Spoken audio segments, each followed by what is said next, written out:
அர்ப்பணம் நான் அர்ப்பணம், உன் பதம் நான் அர்ப்பணம், என் இயேசு நாயகா உனக்காகவே. விண்ணையும் எம் மண்ணையும் படைத்த உந்தன் கரங்களில் அன்பின் மகிழ்வாக தருவேன் அர்ப்பணம். இன்று நம் தாயாம் திரு அவை ஆண்டவரை காணிக்கையாக ஒப்பு கொடுக்கும் பெருவிழாவை கொண்டாடுகின்ற இந்த நல்ல வேளையிலே உங்கள் அனைவரையும் மனதார வாழ்த்துகின்றேன்.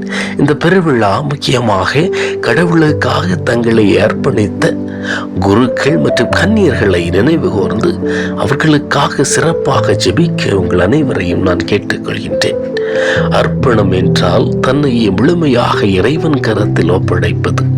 புனித குழந்தை தெரசாள் தன்னை ஒரு சிறு பந்தாக இயேசுவின் கரத்தில் ஒப்படைத்து விடுகிறாள். அவர் இந்த பந்தை அவர் மனம் போல எப்படியும் உதைக்கலாம், விளையாடலாம், பயன்படுத்தலாம் என்று கூறி துறவற வாழ்க்கையை ஏற்றுக்கொள்கின்றாள். துறவற வாழ்க்கை என்பது ஒரு அர்ப்பண வாழ்வு. திருமண வாழ்வில் கணவன் மற்றும் மனைவி ஒருவருக்கொருவர் தங்களை முழுமையாக கொடுப்பதுதான் அர்ப்பண வாழ்வு. இந்த அர்ப்பண வாழ்வுதான் ஒவ்வொருவருக்கும் மகிழ்ச்சி கிடைக்கிறது என்பதை நாம் புரிய வேண்டும். இன்று நம்முடைய அர்ப்பணிப்பு எல்லாவற்றையும் இறைவனுக்காக இழப்பதில் இருக்க வேண்டும். அர்ப்பணிப்பின் ஆழத்தை நாம் இறைமகன் இயேசுவிடமிருந்து கற்றுக்கொள்ளலாம். அர்ப்பணிப்பின் ஆழத்தை அன்னை மரியாவிடமிருந்து கற்றுக்கொள்ளலாம். அர்ப்பணிப்பின் பரிமாணத்தை அவரை சார்ந்து இருக்கக்கூடிய அனைவரிடமிருந்தும் நாம் இன்று கற்றுக்கொள்ளலாம். மோசையின் சட்டப்படி தூய்மை சடங்கை நிறைவேற்ற வேண்டிய நாள் வந்தபோது குழந்தையை ஆண்டவருக்கு அர்ப்பணிக்க அவர்கள் எருசலேமுக்கு கொண்டு சென்றார்கள் என்னும் இறைமொழியின் நிறைவே இன்றைய விழா. புனித லூக்கா இயேசுவை காணிக்கையாக ஒப்பு கொடுத்தல் என்ற நிகழ்வை அழகாக விவரிக்கின்றார். இயற்கையாகவே எதிர்கால இஸ்ராயலரை மனதில் வைத்து விளக்குகின்றார். ஒவ்வொரு யூதரும் 3 விதமான தூய்மை சடங்குகளை நிறைவேற்றுவார்கள். முதலாவது விருத்த சேதனம், இரண்டாவது தன்னையே காணிக்கையாக ஒப்பு கொடுத்தல், மூன்றாவது குழந்தைக்கு பெயரிடுதல். இந்த அர்ப்பணிப்பின் மூலம் ஒரு யூதன் தன்னுடைய முழுமை நிலைமை அடைகின்றான் என்பது யூதர்களின் நம்பிக்கையாக இருக்கின்றது. இதனால் அவர்கள் யூத குடும்பத்திலே உறுப்பினராகும் தகுதியை பெறுகின்றனர். இயேசு கோவிலில் காணிக்கையாக ஒப்பு கொடுக்கும் போது விருத்த சேதனம் செய்யவும் பெயரிடப்படுவதற்கும் சுத்திகரிக்கப்படுவதற்கும் அவர்கள் இயேசுவை கொண்டு வந்தனர். ஆக இதிலிருந்து புனித லூக்கா இயேசு ஒரு முழுமையான இஸ்ராயல் என்பதையும் இயேசுவே இஸ்ராயல் என்பதை முழுமைப்படுத்துகின்றார்.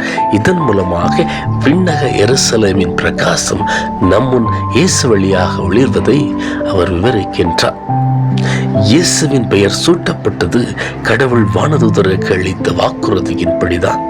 அவர் இயேசு என்று பெயரிடுகின்றார். இந்த இயேசு என்னும் பெயர் கிரேக்க மொழி, அதாவது மீட்பர், நம்மை காக்க வந்தவர் என்பது பொருள்படும். நாம் பார்க்கலாம், இயேசுவின் தாய் அன்னை மரியாள், இயேசுவின் வளர்ப்பு தந்தை சூசேப்பர், மேலும் சிமியோன் மற்றும் அன்னா இவர்கள் அனைவரும் தனித்தன பங்கு வகிக்கின்றனர் இயேசுவை காணிக்கையாக ஒப்பு கொடுப்பதிலே. அன்னை மரியாளின் பங்கு எப்படிப்பட்டதாக இருந்தது என்று நாம் சிந்திக்க வேண்டும். அன்னை மரியாள் நம் அனைவருக்கும் முன்னோடியாக செயல்பட்டு மிக சிறந்த பெண்மணி என்று தன்னுடைய தூய்மையான வாழ்வால் கருதப்படுகின்றாள். யூத மரபுப்படி ஒரு குழந்தை பெற்றெடுத்த யூத பெண் தூய்மையற்றவளாக கருதப்படுகின்றாள்.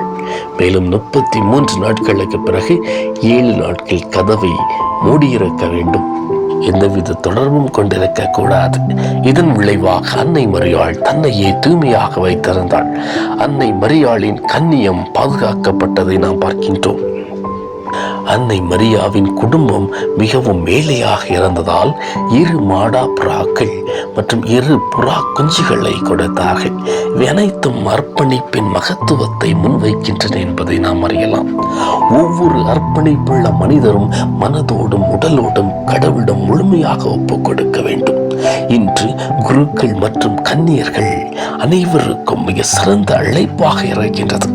அது மட்டுமல்லாமல் இந்த அர்ப்பணிப்பு அனைத்து கிறிஸ்தவர்களுக்கும் உரிய அழைப்பாக இருக்கின்றது. தூய்மையான வாழ்வு திருமண உறவிலும் உண்டு என்பதை நாம் மறக்கக்கூடாது.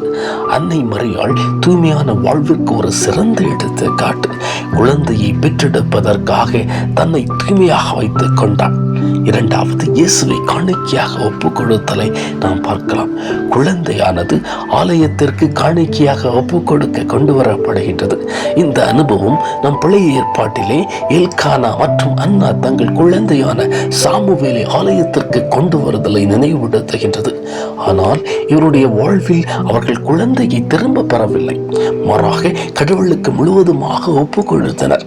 இதன் காரணமாக அவர்களுக்கு முக்கியமாக இருந்தது கீழ்ப்படிதல் அவர்கள் வாழ்வில் முக்கியமாக இருந்ததால், அர்ப்பணிக்கும் உள்ளத்தை அவர்கள் பெற்றிருந்ததால் அவர்கள் குழந்தையை கடவுளுக்கு ஒப்புக் கொடுக்கின்றனர். கடவுளின் திட்டத்தை முன்னிலைப்படுத்துவதை நாம் பார்க்கலாம். அன்னை மரியாள் மற்றும் சூசையப்பர் அர்ப்பணிப்பில் நிலையாக இருந்தனர்.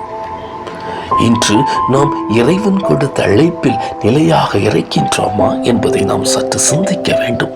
திருமண உறவில் எவ்வளவு விரிசல்கள் வந்தாலும் நாம் நிலையாக இருக்கின்றோமா என்பதை சிந்திக்கும் அருமையான நேரம் மற்றும் அருமையான நாள் இது. நாம் அர்ப்பணிப்பில் நிலையாக இருக்க வேண்டும் என்றால் நம்மோடு இருப்பவர்களை நாம் ஏற்றுக்கொள்ள வேண்டும். அவ்வாறு ஏற்றுக்கொண்டு நடந்தால் நம் வாழ்வு கடவுளின் திட்டத்தில் பங்கேற்பவர்களாக நாம் மாறுவோம். நம்மை நாம் இறைவனுக்கு கொடுக்கும் போது நம்முடைய வாழ்வு புதியதாக மாறுகின்றது. அன்னை மரியாள் இயேசு பாலனை கடவுளுக்கு கொடுக்கின்றார். இதுதான் மிக சிறந்த ஆன்மீக வறுமை என்று சொல்லலாம். துறவற வறுமை இன்று நாம் பேசுவது அனைத்தையும் இழப்பது. துறவற வறுமை என்பது கடவுளின் விருப்பத்தை இந்த மண்ணில் நிறைவேற்றுவது.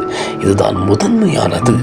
இந்த முதன்மையானதை நம்முடைய கீழ்ப்படிதல், வறுமை மற்றும் கற்பின் மூலமாக வாழ இன்று நாம் அழைக்கப்படுகின்றோம்.